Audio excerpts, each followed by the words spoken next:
कुरुपुरात सदाचारी, वेदशास्त्र पारंगत असा शिवशर्मा नामक एक सद्वा ब्राह्मण अंबिका नावाच्या आपल्या साध्वी पत्नीसोबत राहत असे.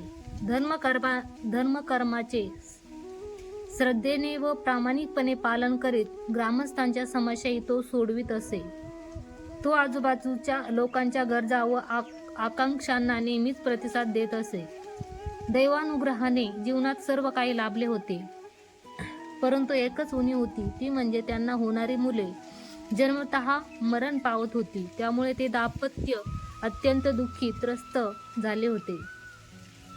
दोष परिहारासाठी त्यांनी तीर्थयात्रा केल्या, व्रत आचरिले, प्रायचित्त म्हणून यज्ञ यागादी विधी केल्या. एकंदर धार्मिक अनुष्ठान आचरित संतती भाग्यासाठी प्रार्थना करीत ते मार्गक्रमण करीत होते. शेवटी या सगळ्यांचे त्यांना फळही लाभले. एका शुभ मुहूर्तावर त्यांना दीर्घायुष्य संतती प्राप्त झाली. बाळाला अंजनेय शर्मा असे नाव ठेवले. मुलगा जरी देहाने स्वस्थपणे वाढत होता तरी तो मंदमती व मूढ होता. साध्या साध्या गोष्टींचे आकलनही त्याला होत नसे. तरीही एकुलता एक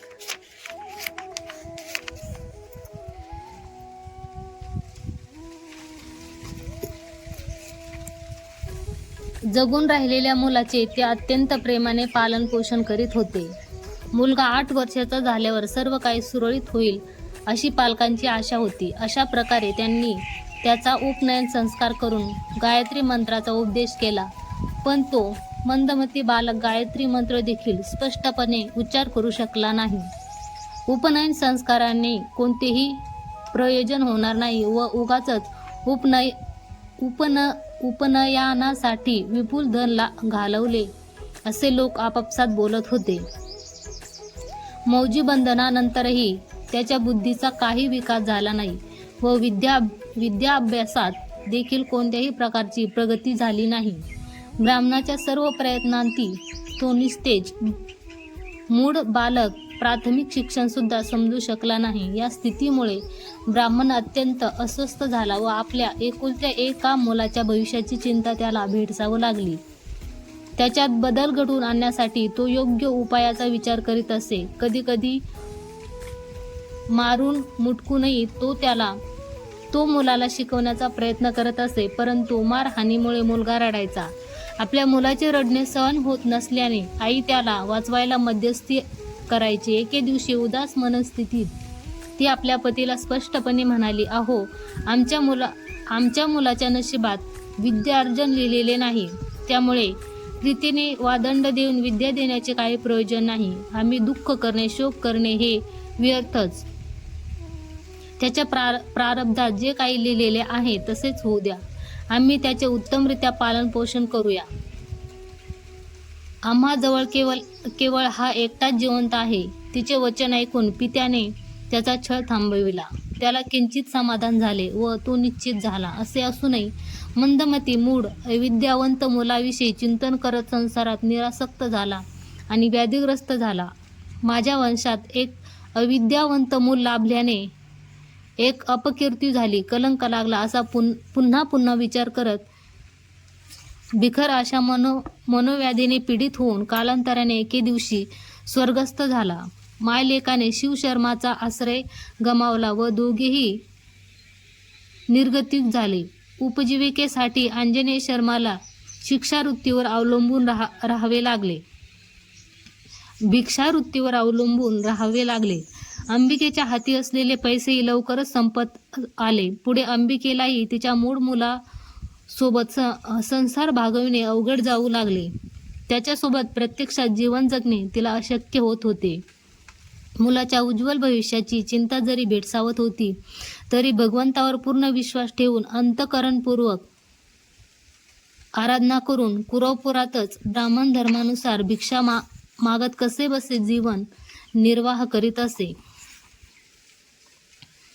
गावकऱ्यांना त्यांच्या मूर्खपणाची पुरेपूर जाणीव असल्याने ते त्याला कोणत्याही प्रकारे मदत करण्यास तयार नव्हते. कालांतराने देखील अंजनेय शर्मामध्ये अपेक्षित बदल घडले नाहीत. काही क्षुल्लक नोकऱ्यांच्या शोधार्थ तिला स्वतःचे मूळ ठिकाण सोडून परगावी जाऊन घराघरात भटकावे लागले. तरीही ती आपल्या मुलाच्या उज्ज्वल भविष्याबद्दल आशा बाळगत होती व त्या संबंधीचे स्वप्न पाहत होती. अशा प्रकारे अपार संकटांचा सामना करीत ती त्या असहाय्य मुलासोबत आपले जीवन जगत होती. एके दिवशी आंजनेय शर्माला गोकर्ण क्षेत्री जाणाऱ्या यात्रेकरूंच्या सहवासाचे भाग्य लाभले. त्यांच्याकडून त्याने गोकर्ण व श्रीशैल क्षेत्र महिमा ऐकली. त्याने वैकुंठ एकादशीच्या पर्वकाळी श्रीपाद श्रीवल्लभांचे दर्शन घेऊन त्यांना साष्टांग नमस्कार केला. दर्शन घेऊन तो घरी परतला व आईला गुरुभेटीविषयी सर्व काही सांगितले. विशेषतः यात्रेकरूंकडून ऐकलेल्या पवित्र श्रीशैल क्षेत्राचा वैभव त्याने विशद केला. तेव्हापासून तो अधूनमधून दिगंबरा दिगंबरा श्रीपाद वल्लभ दिगंबरा असा दत्तगुरूंचा जप आनंदाने करीत असे. त्या यात्रेनिमित्त गुरु सर्व काही आहे असा दृढ विश्वास त्यांच्या मनात बिंबित झाला. त्या प्रसंगानंतर त्यांच्या वर्तनात व स्मरणशक्तीत लक्षणीय परिवर्तन झाले. संसार हा नश्वर आहे हे त्याने जाणले. त्याला धर्म आणि आध्यात्मिक मार्गामध्ये आसक्ती निर्माण झाली. गुरुच भूलोकीचा साक्षात ब्रह्मा विष्णू महेश्वर स्वरूपी आहे ही भावना त्याच्या मनात रुजली. निष्ठेने एकतत्वाने पालन करीत तो श्रेयकारक पथावर मार्गक्रमण करू लागला. एकंदर त्याच्यात झालेलं अनुकूल परिवर्तन आईच्या लक्षात आले. कालांतराने मुलाने विवाहयोग्य वय गाठले, पण मुलगी देण्यास कोणी पुढे आले नाही. लोक तर अविचारीपणाने त्याला चिडवत, त्याची निंदा करत, अनादर करीत असत. कोणी म्हणत भुभार आहे, कोणी म्हणत असे जगण्यापेक्षा मरून जाणे श्रेयस्कर. नामांकित सदाचारी वेदशास्त्र कुटुंबात जन्माला येऊनही तू संपूर्ण कुटुंबाला अपकीर्ती आणलीस, तू समाजाला पीडा आहे असे कोणी म्हणत. काही काळानंतर लोकांचे गैरवर्तन, अपमानास्पद शब्द व शिवीगाळ त्याला सहन झाले नाही. तो पूर्णपणे वैतागला आणि त्याला जीवनाचा कंटाळा आला. त्याला आपले जीवन संपवायचे होते. एके दिवशी तो आईला म्हणाला, आई, मला जीवनाचा कंटाळा आला आहे. मला लोकांचे निंदात्मक बोल व उपद्रव सहन होत नाही. मी पुत्र धर्म पालन करण्यास विफल झालो. असा पुत्र जीवित असूनही मेल्यासारखाच आहे. या स्थितीत सर्वांना भार होऊन जगायची मी इच्छा करीत नाही. हे ऐकून तिला पण फार दुःख झाले. ती प्रलाप करू लागली. अवहेलनात्मक शब्दामुळे आंजनेय शर्मा प्रचंड अस्वस्थ झाला. वैतागून तो आत्महत्या करण्याच्या उद्देशाने कृष्णा नदीच्या काठावर जाण्यास सिद्ध झाला.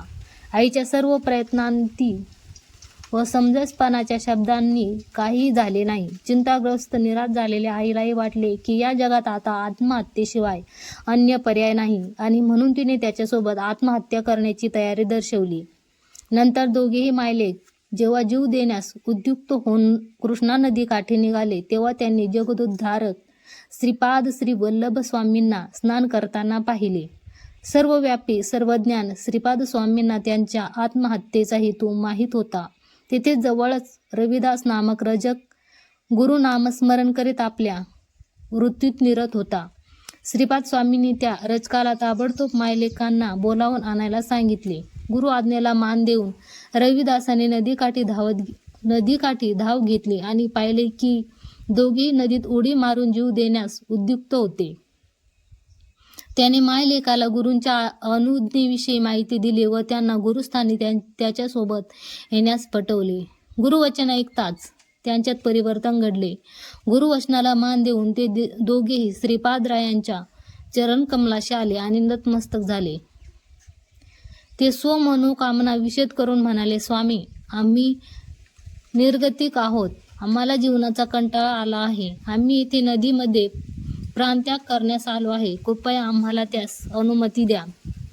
तेव्हा करुणाळू श्रीपाद श्री गुरुमूर्ती अंबिकेला विचारतात, माते, तुझा परिचय काय? तुझ्या दुःखामागील कारण काय? कोणत्या कारणास्तव तू पुत्रासोबत प्राणत्याग करायला इथे आली आहेस? मला सर्व सविस्तरपणे सांग. त्यावेळी माता अंबिका आपल्या दुःखमय सांसारिक जीवनाचा सर्व वृत्तांत वर्णिते. आत्महत्येचे कृत हा घोर अपराध आहे हे जाणूनही ती आत्महत्या करण्यासाठी अनुमती मागते. तसेच आत्महत्येच्या महादोषातून बाधित न होता आपले रक्षण करावे व आत्मशांती प्रदान करावी अशी मागणी घालते. आणि आपल्या मुलाची अवस्था, संसारातील सर्व कष्ट, तापत्रयाची कहाणी त्यांना सांगते व जीवनात निराश होऊन पुत्रासहित आत्महत्येचा हा शेवटचा मार्ग स्वीकारल्याचे सांगते. नंतर ती श्रीपाद श्री गुरूंशी विनवणी करते, हे कृपासागरा, मला या जन्मात नाही तर पुढील जन्मात तरी आपल्यासारखा आत्मज्ञानी योगी परोपकारी त्रैलोक्य पूजित असा पुत्र माझ्या उदरी यावा असा अनुग्रह करा, कारण तसा पुत्र या जन्मात मला लाभला नाही. त्या योग्य पुत्रामुळे आमच्या संपूर्ण वंशाचा उद्धार होईल व कुळातील सर्व पितरांना सद्गती लाभेल आणि मलाही जन्म मृत्यूच्या चक्रातून पार करेल. माझा पुत्र जन्मतःच दैवी ज्ञानाने समृद्ध व विश्ववंद्य असावा ही माझी इच्छा आहे.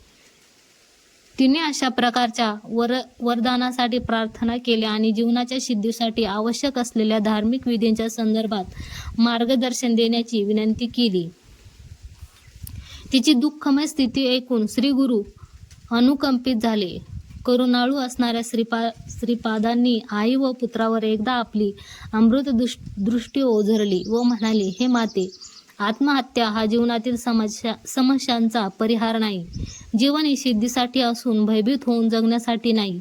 आत्महत्या एखाद्याला अधोगतीला नेते. आत्महत्या हे खरे तर घोर पाप आहे. पूर्वजन्मीच्या कृत्यांचे फळ म्हणून तुझ्या पोटी असा पुत्र जन्मला आहे. आत्महत्येचा विचार सोड आणि ईश्वराच्या आराधनेत निरत हो. निदान पुढील जन्मी तरी तुला सुपुत्राचा लाभ होईल. पुत्रप्राप्तीसाठी दररोज प्रदोष समय ईश्वराची आराधना प्रसन्न चित्ताने मनपूर्वक व शास्त्रोक्त पद्धतीने कर. तुला निश्चितपणे श्रीहरिसमान अवतारी पुरुष पुत्र रूपाने प्राप्त होईल. यापूर्वी शनी प्रदोष व्रतांतग्रत ईश्वराची आराधना करून संतान मिळवून घेतलेले अनेक दृष्टांत आहेत. याची पुष्टी करायला मी एक गवळणीचा दृष्टांत सांगतो, ते तू लक्षपूर्वक ऐक. पूर्वी एका गवळणीने उत्तम संतान प्राप्तीच्या अभिलाषाने प्रदोष समय अत्यंत श्रद्धाभक्तीपूर्वक ईश्वराची आराधना केली. त्याचे फल स्वरूप द्वापार युगात श्री महाविष्णूचा पूर्णावतार असलेला श्रीकृष्ण परमात्म्यासारखा जगदोद्धारक पुत्र तिला प्राप्त झाला. तुलाही अशी अवतारी पुरुषाची पुत्रकामना असल्याने तू देखील या व्रताचे अवश्य अनुकरण कर. भोळाशंकर तुझी इच्छा नक्कीच पूर्ण करेल. त्यांचे वचन ऐकून अंबिकेलाही ईश्वराची आराधना करून श्रीकृष्णासारख्या सुपुत्र मिळावा असे वाटले. म्हणून तिने अशी इच्छा प्रकट केली की तिला शनी प्रदोष व्रत पूजेचे विधान सविस्तर सांगावे. तसेच गवळणीने शनी प्रदोष व्रत कशा प्रकारे पाळला आणि महादेवाला प्रसन्न करण्यासाठी त्यांची कृपा मिळवण्यासाठी कशा प्रकारे पूजा केली याविषयी विवरण देण्यास विनंती केली. तेव्हा श्रीपाद श्री वल्लभांनी तिला स्कंद पुराणातील त्या गवळणीची कथा, तिने केलेली आराधना क्रमवार सांगितली. श्री गुरु म्हणाले, हे माते, पूर्वी उज्जैन प्रदेशात चंद्रसेन राजा आपल्या आत्मस्नेही मणिभद्रासोबत श्रद्धाभक्तीपूर्वक शनिप्रदोष दिवशी शिवपूजा करून प्रसन्न होत असे. त्यांच्या उपासनेने प्रेरित होऊन प्रजा देखील शिवभक्तीत लीन झाले होते. त्यांच्या मनपूर्वक व निष्कपट भक्तीला प्रसन्न होऊन श्री शंकराने त्याला कोटी सूर्य प्रभाकांतीयुक्त अमूल्य चिंतामणी रत्न भेटी दाखल दिले. त्या सद्गुणमणीच्या ग्रहणामुळे राजाला अजयपद प्राप्त झाले. शिवप्रसादाचे हे रत्न राजा आपल्या गळ्यात नित्य धारण करीत असे. हे प्रभाकांतीयुक्त रत्न धारण करण्याची कोणतीही इच्छा त्वरित पूर्ण व्हायची. लोखंडाचेही सोन्यात रूपांतर करण्याचा गुणधर्म या परशुमणीत असल्या कारणाने त्याची ख्याती जगभर पसरली होती. राजप्रतिष्ठेचे व घनतेचे प्रतीक असल्यामुळे प्रत्येक राजाधिराजांची ती मिळवण्याची तीव्र इच्छा होती. अशा या लोकप्रसिद्ध मणीला पाहण्यास, स्पर्श करण्यास व प्राप्त करण्यास सर्वजण उत्सुक होते.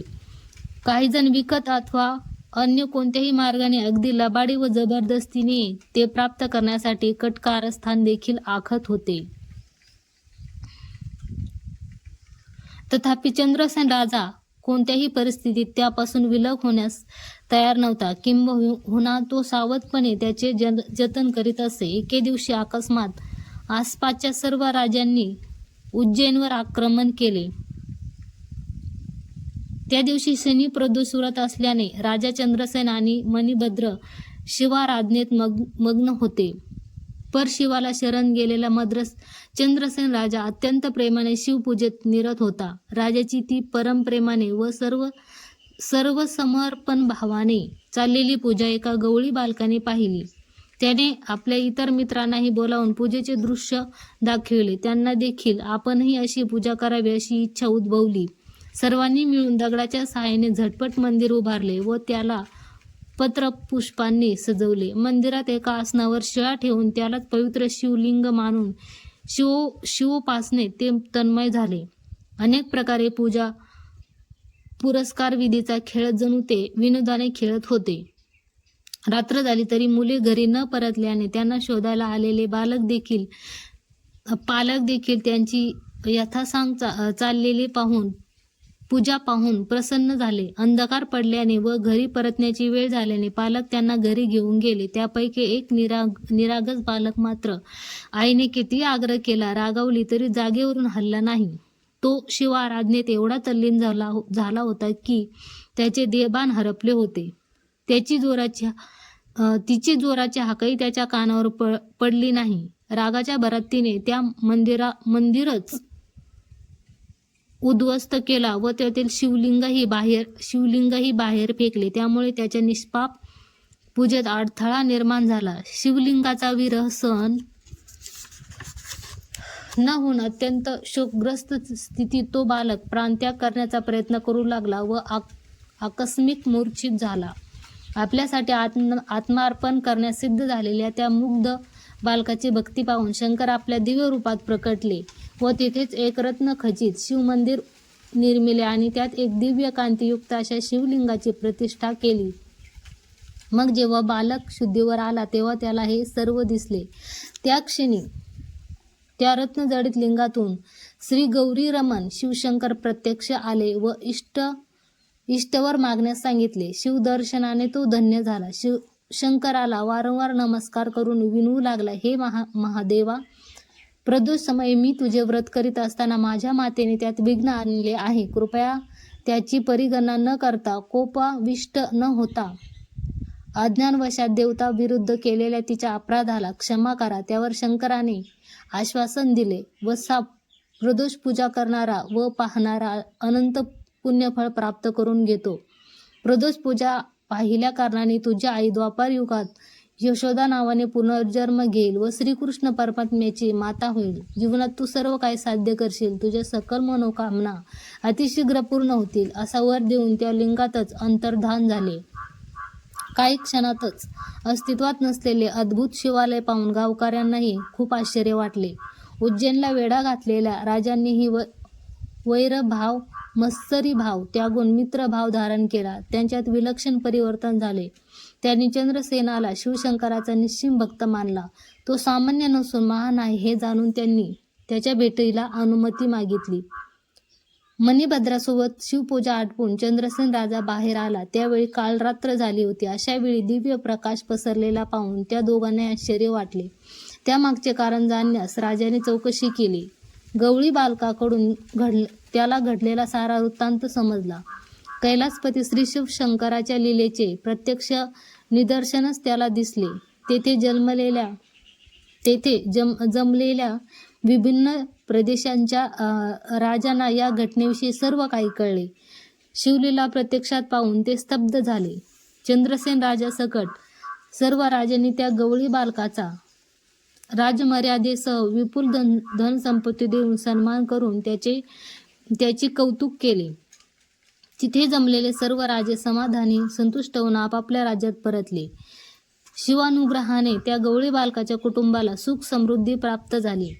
त्या बालकाने शिवशंकराने त्याला दिलेल्या वरदानाबद्दल आईला सांगितले. शिवपूजेत तिच्याकडून घडलेल्या अपराधाला शिवशंकराने तिला क्षमा केल्याचे व ते बघितल्यामुळे तिच्या पुढील जन्मी द्वापारयुगी तिच्या उदरी श्रीकृष्ण जन्म घेणार असल्याचेही सांगितले.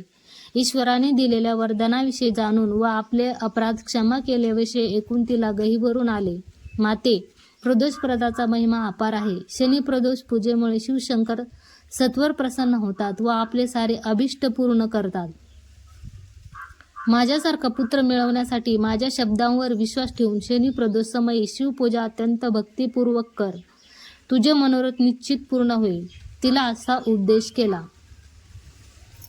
नंतर ईश्वररूपी श्रीगुरूंनी तिच्या मूळ मतिमंद पुत्राच्या मस्तकावर वरद हस्त ठेवला व ओंकार उच्चारला.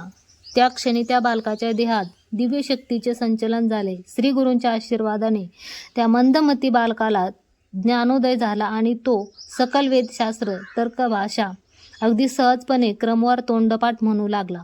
त्याने श्रीगुरूंच्या पाया पडून पुरुष सूक्ताचेही पठण केले. श्रीपाद स्वामींनी आपल्या संकल्पशक्तीने खडकावर हात फिरवून एक शिवलिंगाची सृष्टी केली. ते लिंग श्रीपाद श्रीवल्लभपुरात भास्कर नामक दगडावर आहे. पुढे अंबिका मातेनेही भक्तिभावपूर्वक त्याची पूजा केली. श्रीपादरायांचे चमत्कार पाहून तेथे जमलेले सर्व ब्राह्मण अचंबित झाले. त्यांनी श्रीपाद स्वामींचे अनेक वचनातून प्रचंड स्तुती केली. त्यांना जाणवले की श्रीपाद गुरुजी हे साक्षात ईश्वराचे मूर्तिमंत स्वरूप आहे, ज्यांनी मानव रूपात भुवरी अवतार घेतला आहे. गुरुपेक्षा मोठे दैवत नाही व गुरु सर्वस्व आहेत हे त्या बालकाला कळले. त्याने श्रीगुरूंना व आपल्या मातेलाही साष्टांग दंडवत घातला. अंबिकेने श्रीगुरूंना वचन दिले की ती शनी प्रदोष व्रत अत्यंत भक्तिभावपूर्वक करेल. तिने पुन्हा श्रीगुरूंना साष्टांग नमस्कार केला आणि पुढील जन्मी तिच्या उदरी श्रीगुरूंसारखा पुत्र मिळावा म्हणून प्रार्थना केली. श्रीपाद श्रीगुरूंच्या वचनावर विश्वास ठेवून माता अंबिकेने शनी प्रदोष दिनी शिवपूजेचे व्रत निष्ठेने आचरले. श्रीपादरायांच्या अनुग्रहाने तिच्या मूळ मोलाचे परिवर्तन झाले व तो विद्यासंपन्न होऊन आपल्या पित्यासारखा नामांकित झाला. गुरुकृपेने त्याला पूर्णत्व लाभले. प्राणत्याग करण्याचा व गाव सोडून जाण्याचा विचार व मायलेकाने सोडून दिला आणि गुरवपुरात राहण्याचे ठरविले. जनसामान्य सारेच आंजनेय शर्माला आपल्या गुरुस्थानी मानू लागले. तो एक उत्तम पुरोहित म्हणून गणला गेला. त्याला खूप मान मर्यादा मिळू लागली. श्रीपाद कृपेने त्यांचे भाग्य पुन्हा लिहिले गेले. काही काळ निघताच आंजनेय शर्माचा विवाह झाला व पुत्रपौत्रांसोबत आनंदात राहिला. अत्यंत सुख समृद्धीचे आयुष्य तो जगू लागला. या घटनेने श्रीपादांची दिव्य महिमा गुरुपुराच्या रहिवासियांना कळाली. त्यांच्या चमत्काराचे मूळ मंदमती बालक विद्यावंत झाल्याची वार्ता सर्वत्र प्रसारित होऊन त्यांची कीर्ती अजून वृद्धिंगत झाली. गुरुकृपेने आंजनेय शर्माला सिद्धी प्राप्त झाली. पुढे अंबिका मातेने श्रीपादरायांना वचन दिल्याप्रमाणे नित्य भगवान शंकराची पूजा करण्याची प्रथा आचरली आणि त्याच्या नामस्मरणात मग्न झाली. श्री गुरु तर पुण्यक्षेत्र कुरवपुरात वास करून अनेक भक्तांना अनुग्रहित करत होते. जो भाग्यवंत माणूस गुरुवचनाचे निष्ठेने पालन करतो तो निसंशयपणे त्याच्या सर्व अपेक्षा पूर्ण करण्यास सफल होतो. त्यामुळे गुरु उपदेश थट्टेने स्वीकारू नये. गुरु हेच अंतिम स्थान आहे हे ज्याला समजले त्याला ज्ञान नामक गुप्त खजिन्याची प्राप्ती होते. तो गुरुकृपेने सर्व शास्त्रांमध्ये पारंगत होतो. गुरुकृपेने एखाद्याची भाग्यरेषा उजळून निघते आणि त्याला जीवनात सर्व काही प्राप्त होते व तो शुद्ध आत्मा बनतो. अशाच प्रकारे श्रीगुरूंच्या प्रत्येक कार्यलीला अगाध आहे. असा हा सारा वृत्तांत सिद्ध मुनींनी श्रीगुरुचरित्राचा भाग म्हणून नामधारकाला कथन केला. येथे परमकल्याणकारी श्री गुरुचरित्राचा 8वा अध्याय संपन्न होतो. श्री गुरुदेव दत्त. श्री गुरुदत्तात्रयार्पणमस्तु.